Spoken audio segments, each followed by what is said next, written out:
Mizanur Rahman is not Mizanur Rahman Azhari. Mizanur Rahman Azhari is the brand of Bangladesh যুবক ভাইরা।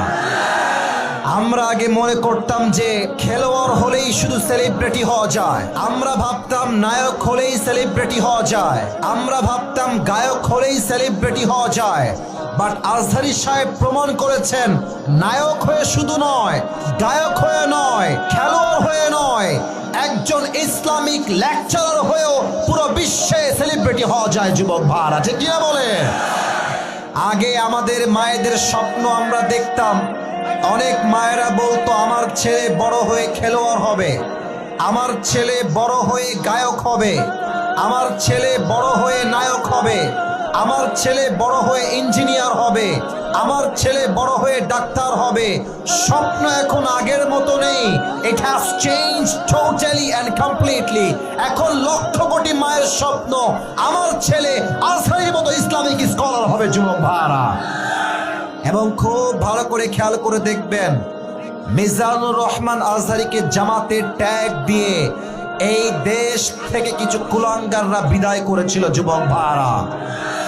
আমাদের সকলের একজন সিনিয়র আলেম লুৎফর রহমান সাহেব, যিনি মারা গিয়েছেন, আল্লাহ ওনাকে জান্নাতের উঁচু মাকাম নসিব করে দিক, উনি বলেছিলেন আজহারি একদিন ফিরে আসবে, বিজয়ের বেশে ফিরবে, বীর বাহাদুরের বেশে ফিরে আসবে, ঠিক কিনা বলে?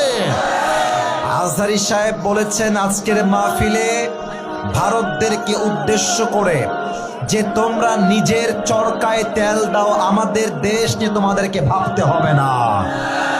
আর আমাদের দেশ নিয়ে ভারতরা একটা মিথ্যা নিউজ ছড়াচ্ছে যে আমরা নাকি সাম্প্রদায়িক দাঙ্গা লাগাচ্ছি, আমরা নাকি দেশটাকে অস্থিতিশীল করতে চাচ্ছি। আর আমি স্পষ্ট ভাষায় বলছি, পুরো বিশ্বে যত মিডিয়া মিথ্যা নিউজ প্রচার করে তার মাঝে ভারত হচ্ছে টপ লেভেলের, এক নম্বরে আছে রংপুরের ভাই। ভারতের যেই সাংবাদিকগুলো নিউজ প্রেজেন্ট করে এদেরকে দেখে আমার নিউজ প্রেজেন্টার মনে হয় না, বেশিরভাগকে দেখে মনে হয় হকাররা নিউজ প্রেজেন্ট করছে যুবক ভাই। আর একটা আছে দেখবা, বাংলাদেশ আর থাকবে না, এইটাকে আমার দেখে মনে হয় যে এই বেটা গুলিস্তানে আন্ডারপ্যান্ট বিক্রি করলে বেশি মানাতো যুবক ভাই। আজহারি সাহেব স্পষ্ট ভাষায় বলেছেন বন্ধুত্ব দেখাইলে বন্ধুত্ব পাবা, যদি যে বন্ধুত্ব দেখানোর যোগ্যতা রাখে না সে ভালোবাসা পাওয়ার যোগ্যতা রাখে না, ঠিক কিনা বলে? অতএব আমিও আজহারি সাহেবের সঙ্গে তাল মিলিয়ে একটা কথা বলতে চাই, আমরা কোনো দাঙ্গা চাই না, মারামারি চাই না, বিদ্বেষ চাই না, সাম্প্রদায়িক সম্প্রীতি নষ্ট করতে চাই না। আমাদের কথা একটা, আমাদের সঙ্গে ভালো থাকবা, ভালো আমরা থাকবো, আমাদের সঙ্গে খেলবা, আমরাও তোমাদের সঙ্গে খেলবো। তবে মাথায় রেখো, এই খেলা কোনো সাধারণ খেলা নয়, এটার নাম হচ্ছে গজওয়ায়ে হিন্দ। আল্লাহর হাবিব বলেছেন হিন্দুস্তানের সঙ্গে মুসলমানদের একটা যুদ্ধ হবে, এটার নাম হবে গজওয়ায়ে হিন্দ। এই গজওয়ায়ে হিন্দে যেই যুবকরা, যেই মুসলমানরা মাথায় কাফনের কাপড় বেঁধে জীবন দেওয়ার জন্য, শহীদ হওয়ার জন্য নামবে, তারা সবাই আল্লাহর জান্নাতে প্রবেশ করবে, ঠিক কিনা বলে?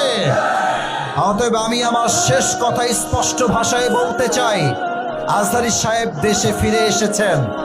যারা আজহারি সাহেবকে দেশ থেকে তাড়িয়েছিলেন তারা কিন্তু এই দেশে এখন আর টিকে নাই। আজহারি সাহেব বলেছিলেন কারো মন্তব্য আমার গন্তব্য ঠেকাইতে পারবে না। আর আল্লামা দেলোয়ার হোসেন সাইদি হুজুর বলেছিলেন তোমরা থাকো সব গাছের আগায়, আমরা থাকি গাছের গোড়ায়। বাড়াবাড়ি বেশি কইরো না, জুলুমবাজি কইরো না, আলেমদেরকে ধরে জেলখানায় দিও না।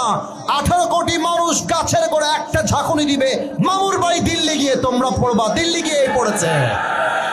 অতএব যারা এখন আবার নতুন করে প্ল্যান করছেন স্বৈরাচারকে বসাবার জন্য, এই রংপুরের জমিন থেকে আমি স্পষ্ট ভাষায় বলতে চাই, যদি আগামীতে আমার মাতৃভূমির প্রধানমন্ত্রীর চেয়ার কোন স্বৈরাচার দখল করতে চায়, কোন বেঈমান নাস্তিক আমার দেশে ক্ষমতা নিতে চায়, স্পষ্ট ভাষায় বলছি, আগামীতে জীবন দেওয়ার জন্য এই রংপুরের জমিন থেকে একটা শহীদ আবু সাঈদ নয়, হাজার হাজার শহীদ আবু সাঈদ মাথায় কাপড়ের কাপড় বেঁধে শহীদ হওয়ার জন্য রাস্তায় নামবে, বুকের তাজা রক্ত দিবে। কাকার প্রশ্ন হাত তুলে আল্লাহকে দেখা দাও।